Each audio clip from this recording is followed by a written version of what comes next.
Nitrobenzene और reduction with zinc dust in aqueous NH4Cl क्या बनेगा? नाइट्रोबेंजीन का रिडक्शन बहुत सारी बातों पर डिपेंड करता है। पीएच ऑफ सॉल्यूशन क्या है, किस प्रकार का रिड्यूसिंग एजेंट आपने लिया हुआ है। तो मैं अगर आपको थोड़ा सा बताना चाहूँ तो नाइट्रोबेंजीन का जब फर्स्ट स्टेप रिडक्शन होता है, वाटर निकल जाएगा और हमें नाइट्रोसोबेंजीन प्राप्त होगा। सेकेंड स्टेप रिडक्शन में दोनों हाइड्रोजन ऐड हो जाते हैं और हमें फिनाइल हाइड्रोक्सिलेमीन मिलता है। और थर्ड स्टेप रिडक्शन में फिर से वाटर निकल जाएगा और हमें एनिलीन मिलेगा। ओके, तो अगर आप ध्यान से देखें, फर्स्ट प्रोडक्ट होता है नाइट्रोसोबेंजीन, सेकंड प्रोडक्ट होता है फिनाइल हाइड्रोक्सिलेमीन और थर्ड प्रोडक्ट बच्चों होता है एनिलीन। कौन सा मिलेगा डिपेंड करता है रिड्यूसिंग एजेंट आपने क्या लिया। अगर आपको याद हो तो आयरन विद स्टील में आपको ये मिला था, जिंक प्लस NH4Cl में आपको सेकंड मिला था, और टिन प्लस HCl या Fe प्लस HCl या hydrogen in presence of nickel में हमें थर्ड मिला था। आपने लिया है zinc plus NH4Cl, second product हमको मिलेगा phenyl hydroxyl amine. So fourth is the right answer. और भी बहुत सारे होते हैं, मैंने यहां पर आपको 3 रिवाइज करवा दिए 94 में। 94 के बाद बच्चों 95 अगर हम लोग देखें, देखिए PVC polyvinyl chloride, this is a addition polymer. और बच्चों जो एडिशन पॉलीमर होते हैं वो थर्मोप्लास्टिक का फॉर्मेशन करते हैं। कंडेंसेशन पॉलीमर बच्चों वो होते हैं जो फाइबर का फॉर्मेशन करते हैं। इनके एग्जाम्पल बच्चों आपको मालूम है, पॉलीएमाइड और पॉलीएस्टर, राइट। इलास्टोमर आपको मालूम है वीक वॉन्डर वॉल फोर्स लगते हैं, और रबर इनके एग्जाम्पल होते हैं। Polysaccharide are the natural polymer, carbohydrate.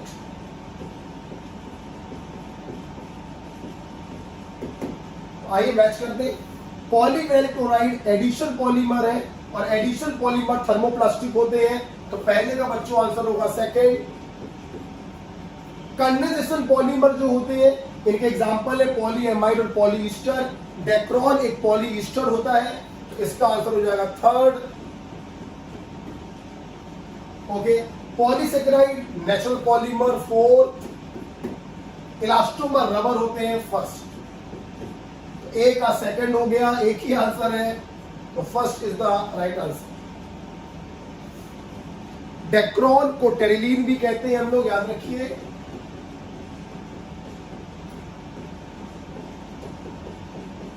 Glycol का ये पॉलीमर होता है, डेक्रोन या टेरिलीन।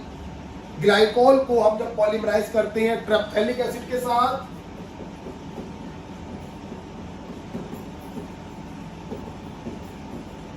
तो हमें प्राप्त होता है डेक्रोल और terylene.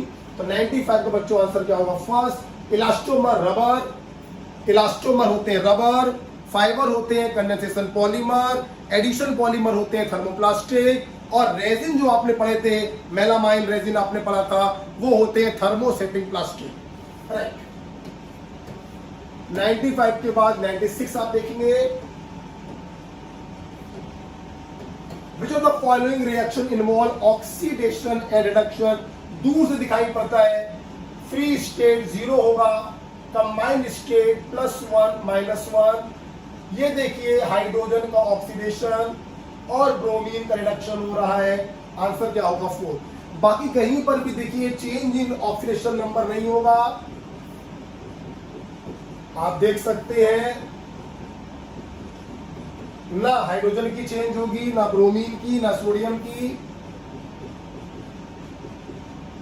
NO3-। Ag plus Br minus H plus NO3 minus, किसी की भी चेंज नहीं हो रही, कहीं पर भी देख लीजिए। Na plus OH minus sulphate minus 2, Na plus sulphate minus 2। तो दूर से जब दिखाई पड़ रहा है तो क्यों अपने समय को बर्बाद कर रहे हो? Fourth is the right answer. Okay, 96 के बाद 97 देखिए।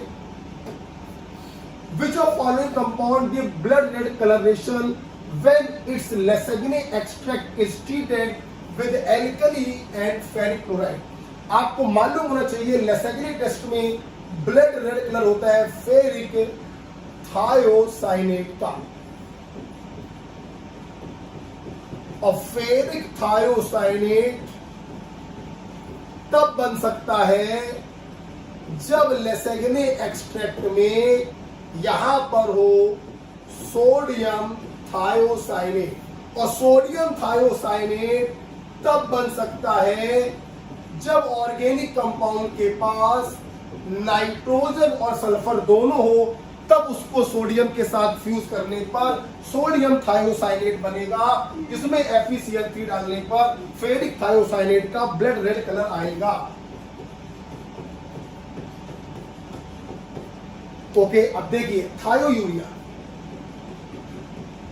NH2CO NH2 इज यूरिया, हमें बनाना है थायोयूरिया, O हटाया S लगाया, नाइट्रोजन भी इसके पास है, सल्फर भी इसके पास है, यही हमारा राइट आंसर होगा। डाइफिनाइल सल्फाइड सब दिखा दे रहा हूं, डाइफिनाइल सल्फाइड सिर्फ सल्फर इसके पास है, नाइट्रोजन नहीं है। फिनाइल हाइड्राजीन सिर्फ नाइट्रोजन इसके पास है, सल्फर नहीं है।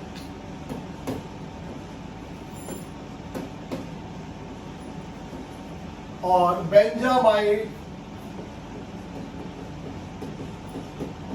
सिर्फ नाइट्रोजन इसके पास है, सल्फर नहीं है।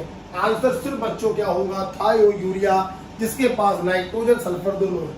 जब इसको आप सोडियम से ट्रीट करोगे, सोडियम थायोसाइनेट लेसेग्ने एक्सट्रैक्ट का फॉर्मेशन होगा, और जब इसमें फेरिक क्लोराइड डालोगे तो फेरिक थायोसाइनेट का ब्लड रेड कलर प्राप्त होगा।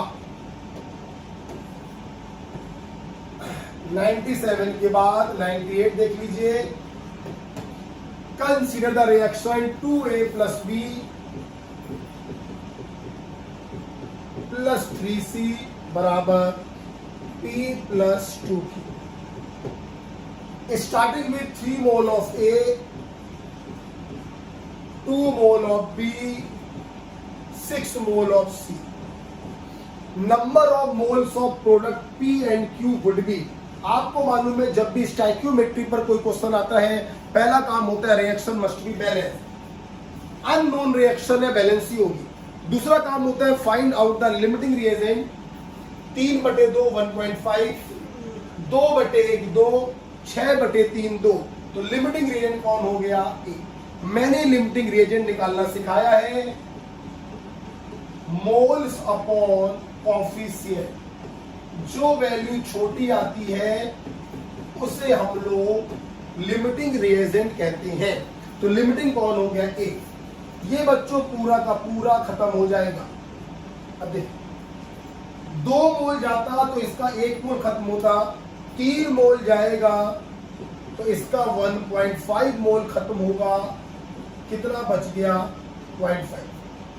2 मोल जाता तो इसका 3 मोल खत्म होगा, अगर इसका 3 मोल जाएगा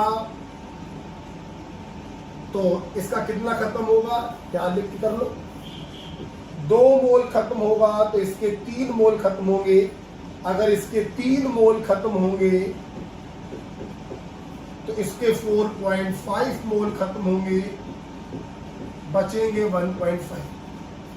2 मोल खत्म होता तो 1 मोल बनता, 3 मोल खत्म होगा तो 1.5 मोल बनेगा। 2 मोल खत्म होता तो 2 मोल बनते, 3 मोल खत्म होगा तो 3 ही मोल बनेंगे। तो P के मोल आ गए 1.5, Q के आ गए 3, आंसर होगा 4। ओके बच्चों, 98 स्टाइक्योमेट्री का सवाल था। क्वेश्चन नंबर 99, ये आपको अच्छे से मालूम है, जब 1 2 3 सिक्वेंशियल रिएक्शन दी हो, ए से बी, बी से सी से डी, और आपसे इनिशियल टू फाइनल पूछा जाए तो डायरेक्ट आंसर होता है ओवरऑल के बराबर K1 into K2 into K3 and so. A से बी दिया, बी से सी दिया, सी से डी दिया,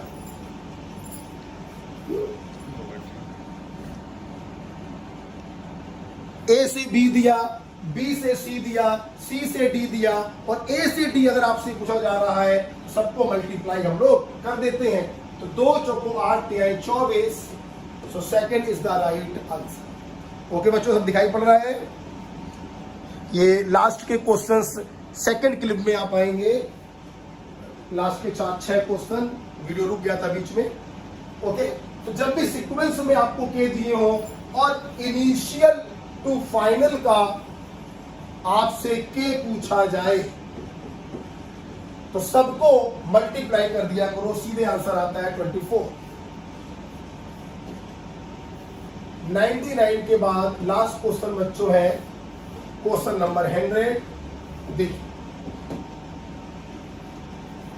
standard entropy of x2 y2 and xy3 are given for the reaction to be at equilibrium the temperature should be। आपको मालूम होगा delta G not बराबर delta H not minus T delta S। Not नहीं लगाया है इन्होंने, तो हम भी नहीं लगाएंगे।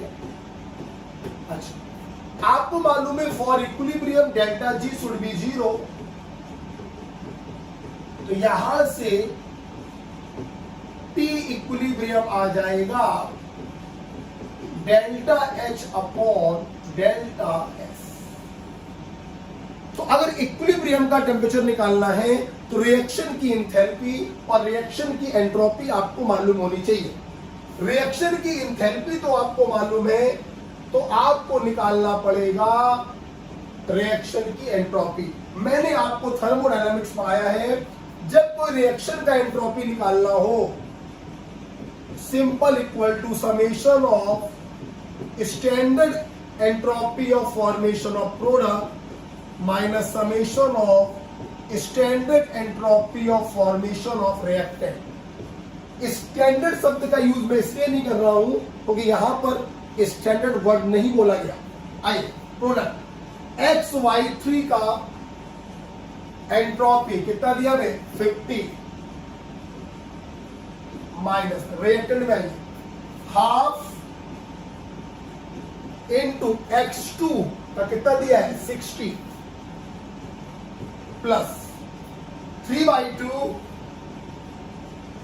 इनटू Y2 कितना दिया है 40।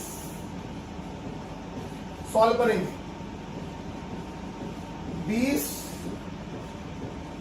30 20 तिहाई 60 60 और 30 90 माइनस का 90, तो ये आएगा माइनस का 40 जूल पर केल्विन पर। एंट्रोपी ऑफ रिएक्शन आ गया, इंथैल्पी ऑफ रिएक्शन दिया गया, टेम्परेचर देखेंगे इक्विलिब्रियम वाला क्या होगा। इंथैल्पी है 30 किलो जूल में दिया, जूल में बदलेंगे। अच्छा, एक बार मुझे बताना भूल गए, इस फार्मूले में हम मोड लगा देते हैं। मोड का मतलब है हमें साइन से कोई लेना देना नहीं होता है, हम लोग सिर्फ रखते हैं मैग्नीट्यूड। तो डेल्टा H का मैग्नीट्यूड जूल में रखेंगे, 1000 से मल्टीप्लाई करेंगे। जूल में क्यों रख रहे हैं, क्योंकि एंट्रोपी को आप रख रहे हैं जूल में। सॉल्व कर लो बच्चों, कितना आएगा 3000/4 750 kelvin. So first is the right answer. Okay, इस प्रकार से बच्चों सारे 50 क्वेश्चंस मैंने खत्म करे। एक एक सवाल मैंने बताया ताकि आपको कुछ भी देखना हो आप देख सकें। अगर आपको इससे बेनिफिट मिल रहा हो, अच्छी तैयारी हो रही हो, तो हमको कमेंट बॉक्स में जरूर बताइए। ओके बेटा, ओके, पढ़ते रहिए, मस्त रहिए, डिप्रेशन नहीं लेना है, प्रेशर फील नहीं करना है। जो होगा अच्छा होगा। ओके बच्चों, थैंक यू।